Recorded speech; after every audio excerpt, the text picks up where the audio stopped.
Net जो है उसका एग्ज़ाम जो होना था वो पोस्टपोन कर दिया गया है। हालांकि इससे पहले आप लोगों का आज पूरे देश भर में प्रदर्शन भी था।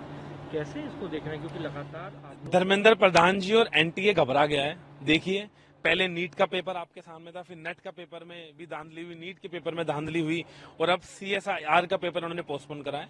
और पोस्टपोन का जो बहाना ले रहे हैं वो एक बहाना है। वास्तविकता ये है, ये पेपर भी ये पहले बाजार में बेच चुके थे। अब इन्हें घबराहट के कारण इन्होंने पेपर पोस्टपोन करा कि कहीं हमारी पोल अगर दोबारा खुल गई तो जनता इस बार हमें जूते मारेगी।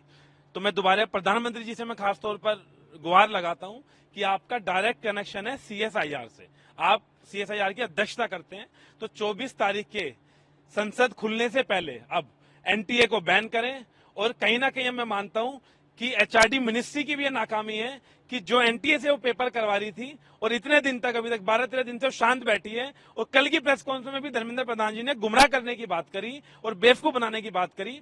तो मेरी प्रधानमंत्री जी से भी गुहार है, तुरंत धर्मेंद्र प्रधान जी का इस्तीफा लिया जाए और एनटीए को बैन करा जाए। देखिए, 24 तारीख को हम बड़ा संसद घेराव कर रहे हैं। जिस दिन पहले दिन संसद सत्र है, इस संसद घेराव में हम नीट के छात्रों की मांग उठाएंगे, साथ में जो नेट के छात्रों के साथ धोखा हुआ उनकी मांग उठाएंगे, अब सीएसआईआर के छात्रों की भी मांग उठाएंगे। और तीनों मांगों को लेकर हम बड़ा संसद घेराव करेंगे 24 तारीख को। और अब तो हम अल्टीमेटम देना जा रहे हैं, हम शिक्षा मंत्री को नहीं, अब देश के प्रधानमंत्री जी को और राष्ट्रपति जी को लेटर लिखेंगे, क्योंकि प्रधानमंत्री जी का सीएसआर से डायरेक्ट कनेक्शन है। आप देखेंगे, जो सीएसआर है उसके प्रधानमंत्री जी अध्यक्ष हैं, तो अब तो उनको भी इसको गंभीरता से और लेना चाहिए और तुरंत एनटीए को बैन करना चाहिए। नेट जो है उसका एग्ज़ाम जो होना था वो पोस्टपोन कर दिया गया है। हालांकि इससे पहले आप लोगों का आज पूरे देश भर में प्रदर्शन भी था। कैसे इसको देख रहे हैं, क्योंकि लगातार आप लोग धर्मेंद्र प्रधान जी और एनटीए घबरा गया है। देखिए, पहले नीट का पेपर आपके सामने था, फिर नेट का पेपर में भी धांधली हुई, नीट के पेपर में धांधली हुई, और अब सीएसआईआर का पेपर उन्होंने पोस्टपोन करा है। और पोस्टपोन का जो बहाना ले रहे हैं वो एक बहाना है। वास्तविकता ये है, ये पेपर भी ये पहले बाजार में बेच चुके थे। अब इन्हें घबराहट के कारण इन्होंने पेपर पोस्टपोन करा कि कहीं हमारी पोल अगर दोबारा खुल गई तो जनता इस बार हमें जूते मारेगी। तो मैं दोबारा प्रधानमंत्री जी से मैं खासतौर पर गुहार लगाता हूं कि आपका डायरेक्ट कनेक्शन है सीएसआईआर से। आप सीएसआईआर की अध्यक्षता करते हैं, तो 24 तारीख के संसद खुलने से पहले अब एनटीए को बैन करें।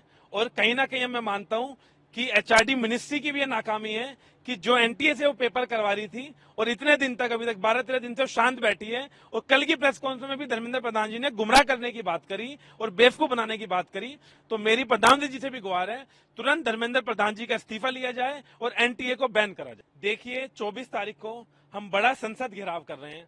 जिस दिन पहले दिन संसद सत्र है, इस संसद घेराव में हम नीट के छात्रों की मांग उठाएंगे, साथ में जो नेट के छात्रों के साथ धोखा हुआ उनकी मांग उठाएंगे, अब सीएसआईआर के छात्रों की भी मांग उठाएंगे। और तीनों मांगों को लेकर हम बड़ा संसद घेराव करेंगे 24 तारीख को। और अब तो हम अल्टीमेटम देना जा रहे हैं, हम शिक्षा मंत्री को नहीं, अब देश के प्रधानमंत्री जी को और राष्ट्रपति जी को लेटर लिखेंगे, क्योंकि प्रधानमंत्री जी का सीएसआर से डायरेक्ट कनेक्शन है। आप देखेंगे, जो सीएसआर है उसके प्रधानमंत्री जी अध्यक्ष हैं, तो अब तो उनको भी इसको गंभीरता से और लेना चाहिए और तुरंत एनटीए को बैन करना चाहिए।